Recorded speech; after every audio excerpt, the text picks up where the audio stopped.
We are a society infected with a sickness. It is the sickness of more. From the moment we are born, we are taught to chase it. More money in the bank, a bigger house in a better neighborhood, a faster car, the latest phone. We are conditioned to believe that the path to happiness is paved with accumulation, that our problems will be solved by the next purchase, the next pay raise, the next zero in our net worth. We run and we run, our eyes fixed on that shimmering horizon of enough, never realizing that it is a mirage. This pursuit, this flawed definition of wealth, has not brought us freedom. It has brought us a new and insidious form of slavery. We have become prisoners of our own desires, shackled by the golden chains of our possessions. We work grueling hours at jobs that drain our souls, trading our precious, finite time for the money to buy things we don't truly need. We live with a constant low-grade anxiety, the fear that we might lose what we have, or the frustration that we are not acquiring it fast enough. This is not wealth. This is a gilded cage. What if there were another way? What if true wealth was not found in the frantic pursuit of more, but in the quiet, dignified cultivation of enough? This is the radical, countercultural, and profoundly liberating promise of Stoic philosophy. The Stoics offered a startlingly different definition of wealth. It is not the person who has much, but the person who wants little, that is truly rich. Wealth, they taught, is not an external number.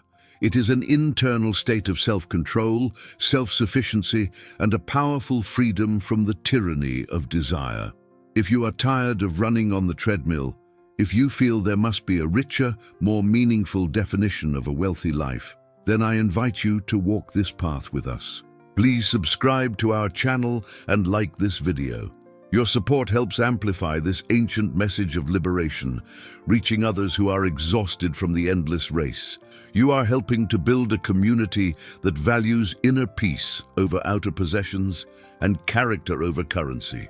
The transformation from the consumer's mindset to the Stoic's mindset does not happen overnight. It is not a secret to be learned, but a character to be built. It is forged in the fires of daily practice through a consistent process of self-examination and reflection. Today, we will guide you through a series of these daily reflections, powerful mental exercises designed to dismantle the sickness of more and cultivate the profound, unshakable wealth of self-control. This is your first day of training. Our first reflection is on the very nature of desire itself. Where do your wants come from? Take a moment to think about something you recently felt a strong urge to buy. Was that desire born from a genuine internal need, or was it planted in your mind by a clever advertisement, a curated social media post, or the subtle pressure to keep up with your peers? The Stoic practice is to become a curious observer of your own desires, watching them arise without immediately acting on them. When you do this, you make a startling discovery. You realize that most of your desires are not yours at all. They are echoes, suggestions from the outside world. They are arbitrary and fleeting. The thing you desperately wanted last year now sits unused in a closet. As you practice this observation, you begin to detach from your desires. You see them not as commands that must be obeyed, but as clouds passing through the sky of your mind.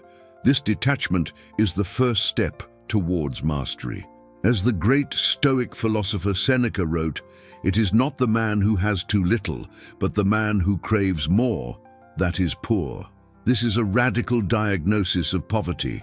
Poverty, Seneca argues, is not a condition of your bank account, but a condition of your soul. A billionaire who is consumed by the desire for another billion is, in the Stoic sense, utterly destitute. A person of modest means, who has mastered their desires and is content with what they have is, by the same token, truly and profoundly rich. This reflection fundamentally shifts your goal.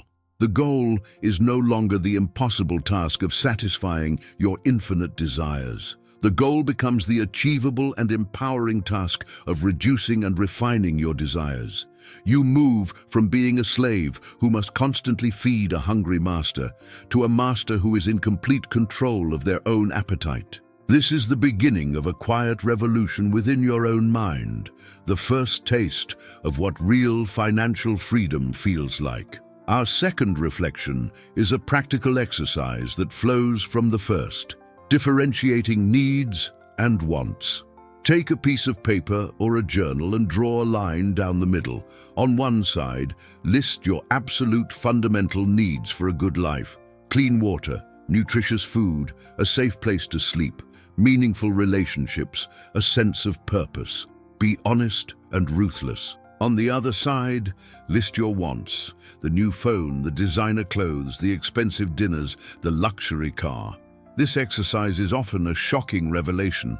Most people discover that their list of true needs is surprisingly short, and that many of these needs are already met or can be met at a very low cost. They also discover that their list of wants is virtually infinite, and that it is the pursuit of these wants that causes almost all of their financial stress, anxiety, and debt. This simple act of categorization brings a powerful clarity to your financial life. It creates a profound sense of abundance in the present moment. By focusing on the fact that your true needs are met, you begin to feel wealthy right now, without having to earn another dollar.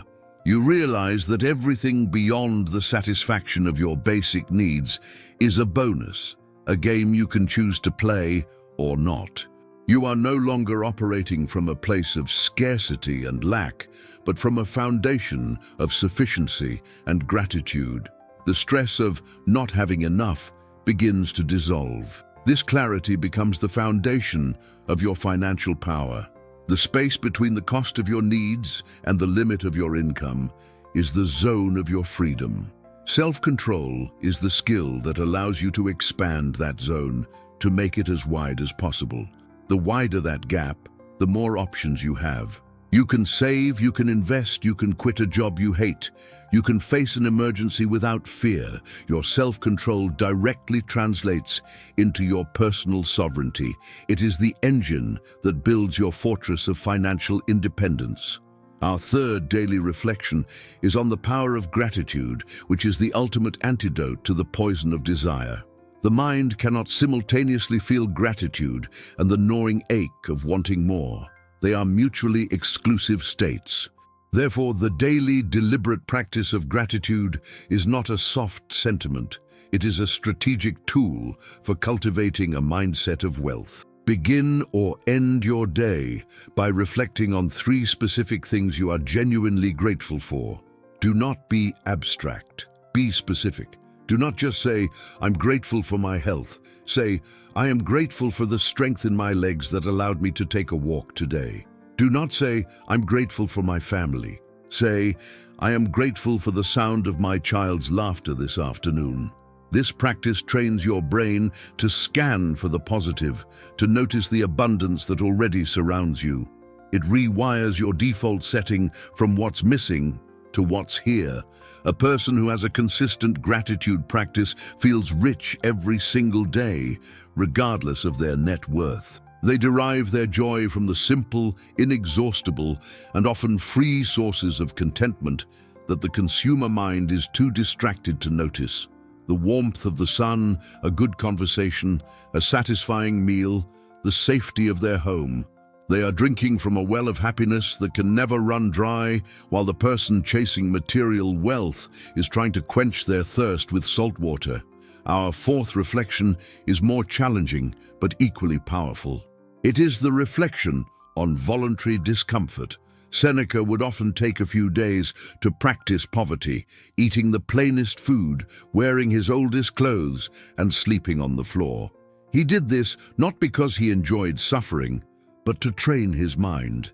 The reflection is to ask yourself, what is the worst-case financial scenario I fear, and can I practice a small, controlled version of it now? Perhaps it is living on a strict budget for 1 week. Perhaps it is a no-spend weekend where you find free ways to enjoy your time. The purpose of this practice is twofold. First, it builds your resilience. and proves that you are far tougher than you believe. You discover that you can not only survive, but thrive with much less.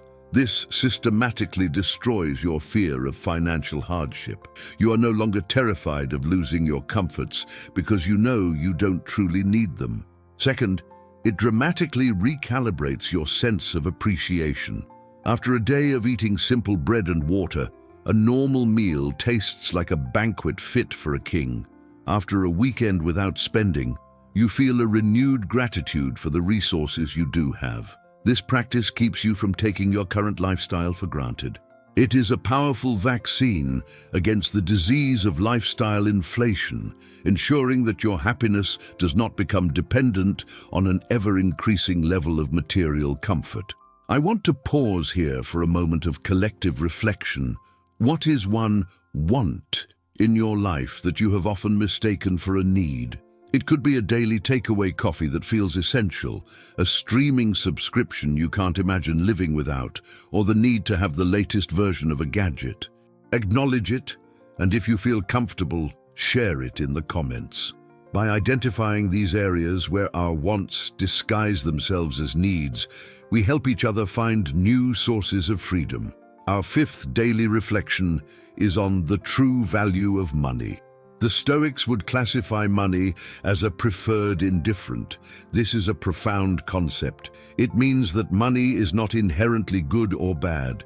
It has no power to affect your character. However, all things being equal, it is preferable to have it than not. The key insight is that money is a tool, not the goal itself. The reflection is to ask yourself, what am I using this tool for? Are you using money as a tool to build a bigger cage for yourself, filled with more possessions that require more maintenance, insurance, and worry? Or are you using money as a tool to achieve a virtuous end? Are you using it to buy back your time, to gain your freedom from a job you dislike? Are you using it to provide security for your loved ones? Are you using it to support causes you believe in? Are you using it to facilitate a life of learning and growth? This reflection reorrows the purpose of your financial life. When money is seen as a tool, your relationship with it changes completely. You become a craftsman, and money is your hammer. You use it with skill, purpose, and deliberation. You no longer mindlessly accumulate it for its own sake. Every dollar in your possession is given a job, a purpose that is aligned with your deepest values. This transforms the act of earning and managing money from a stressful chore into a meaningful and creative process of building a life of virtue. Our sixth reflection is on the ultimate currency, time. We are accustomed to thinking of the cost of things in dollars and cents. The Stoics would urge us to calculate the cost in a much more precious currency, the minutes and hours of our one and only life. As Seneca reminds us, it is not that we have a short time to live, but that we waste a lot of it. When you consider a purchase, the reflection is not just, can I afford this? But, how many hours of my life did I have to trade to acquire this money? This calculation is a game changer.